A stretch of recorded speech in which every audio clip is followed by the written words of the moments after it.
আমার দু ভাইয়ের জন্মের প্রায় ১৩ বছর পর আমার জন্ম হয়। ডাক্তার বলেই দিয়েছেন আমার আম্মুর আর কোনো সন্তান হবে না। আমাদের ঘরে একটি মেয়ের অভাবে আমার বাবা আর দুই ভাই রীতিমতো পাগল। আম্মুকে কতবার বলেছেন একটা মেয়ে বেবি দত্তক নেওয়ার জন্য। আম্মু রাজি হলেও বাবা আর মা মোটেই রাজি ছিলেন না। অনেক ডাক্তার দেখিয়ে রাত দিন আল্লাহর কাছে প্রার্থনা করতে করতে আম্মু আবার প্রেগনেন্ট হন। আমার বাবা মার্কেট থেকে নকশি কাঁথা কিনে আনেন। ডাক্তার আম্মুকে বলেন আম্মুর কন্যা সন্তান হবে। তখন আমার দু ভাইয়ের উল্লাস কে দেখে। বড় ভাই একটা নাম ঠিক করেন, মেঝো ভাই আরেকটা ঠিক করেন। আম্মু আব্বু তো এদের উল্লাস দেখে অবাক হয়ে যায়। তারপর আমার জন্ম। গরু জবাই করে ক্লাবে বড় করে আব্বু মেজবান দেন। আমার বয়স যখন ১৬ বছর, আমার আম্মু জটিল একটা রোগে আক্রান্ত হয়ে পড়েন। বিদেশে নিয়ে যায় ট্রিটমেন্টের জন্য। কিছুদিন ভালো থাকলেও আবার অসুস্থ হয়ে পড়েন। আম্মু এই ভালো এই খারাপ।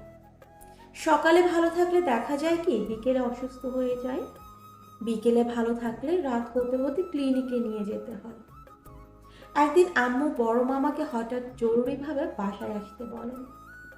মামা বাসায় আসলে আম্মু মামাকে বলেন, তোমরা আমার শান্তি চাইলে আমার মেয়েকে বিয়ে দিয়ে দাও। বড় মামা আম্মুর কথা শুনে অঝরে কাঁদতে থাকেন।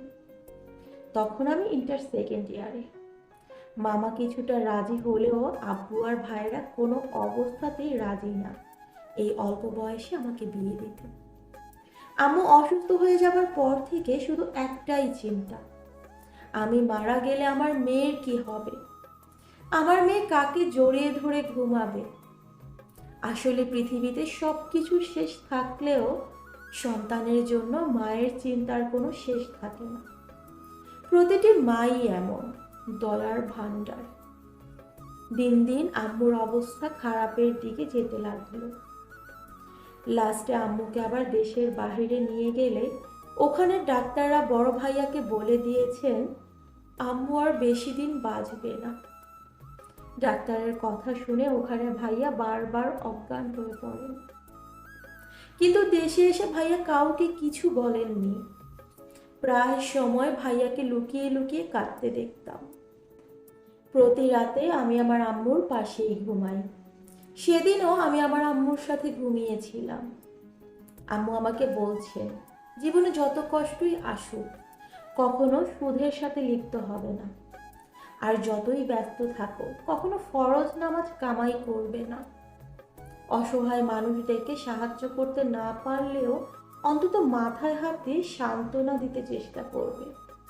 আর প্রতিদিন মাগরিবের নামাজের পর সূরা ওয়াকিয়া পড়বে। কখনো রিজিকের অভাব হবে না। আচ্ছা ঠিক আছে, আমার মনে হচ্ছে আমার আম্মুর কথাগুলো বলতে কষ্ট হচ্ছে। নিঃশ্বাস নিচ্ছি টেনে টেনে। আমার আম্মু সেদিন আরো অনেক কথাই বলেছিলেন।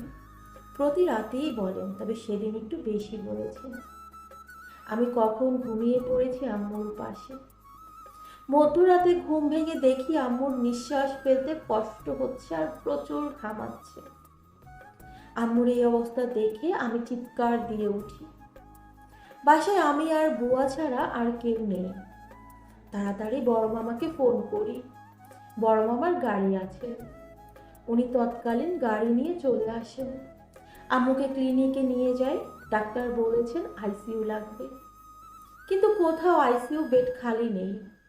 লাস্টে মেডিকেল সেন্টারে একটা বেড খালি পাওয়া যায়। আমি 4 দিন ধরে একই কাপড়ে কেবিনের বাহিরে সিঁড়িতে বসে আছি। কোথায় ঘুম কোথায় খাবার, ক্লিনিক ভর্তি রিলেটিভ। কিছুক্ষণ পর পর শুধু ডাক্তারদের ডেকে জিজ্ঞেস করি আম্মুর কি অবস্থা। একটা ডাক্তার এসে বলেন আপনার আম্মুকে সকালে বাসায় নিয়ে যেতে পারবেন।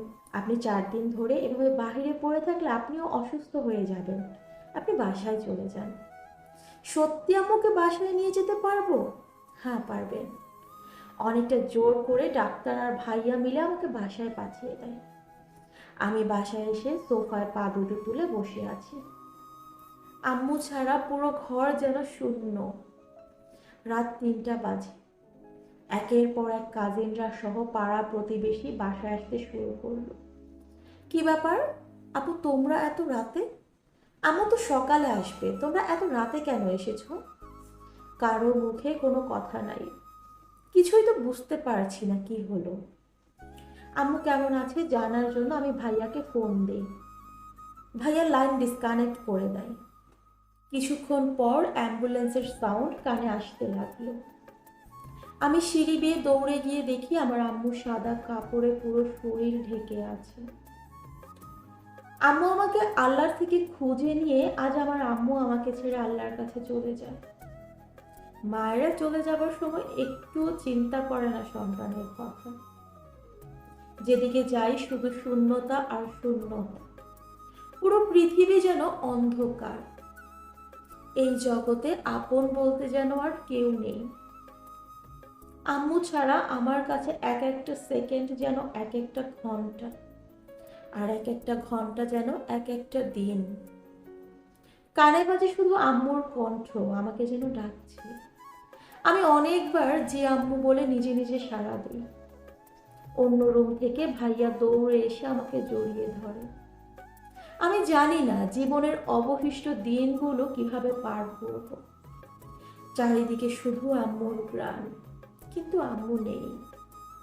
আমার আম্মু আমাকে ছেড়ে চলে যান আজ ৩ মাস ১১ দিন। মাঝে মধ্যে নিঃশ্বাসটা যখন চলে তখন বুঝতে পারি আমি এখনো বেঁচে আছি। সেদিন আমার এই নিঃশ্বাসটুকু একেবারেই বন্ধ হয়ে যাবে যেদিন আমার আম্মুর স্থানে আমার আব্বু অন্য কাউকে বসাতে চাইবে। লিখেছেন লিপিকা নূর, কণ্ঠে সাদিয়া নাসরিন।